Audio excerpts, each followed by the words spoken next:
In this media, you will learn how to apply admiralty notices to mariners to admiralty standard nautical charts. Notices to mariners are used to correct and update the charts, and it is usually supplied to the ships electronically or in paper format. Admiralty notices to mariners have textual NMs, tracings, and blocks. Textual NMs. They are the primary sources for updating a nautical chart.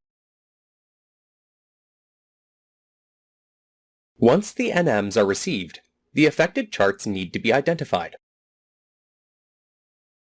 The relevant NM number must be entered in the chart corrections log by using pencil. After updating, the entered NM number can be crossed through in pencil. Tracings. The tracings portray all the information available in textual NM in a graphic form. Tracings are available in either A4 or A5. Chart number is available in the top right corner of the sheet.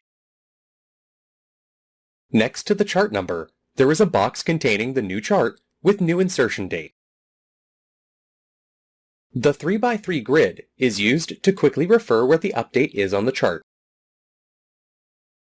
For example, the cross marks on the top right corner of the grid denote that the update will be at the top right corner of the chart.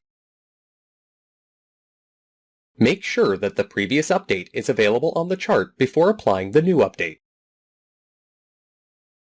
In case of missing NM, apply the previous update before applying the new one. Blocks.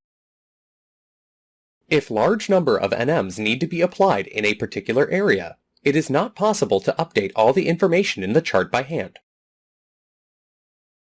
In such situations, block is used. Block is a chart fragment updated with all the NMs. We must apply glue on the block and fix it on the chart. Thus, you have learned how to apply admiralty notices to mariners to admiralty standard nautical charts.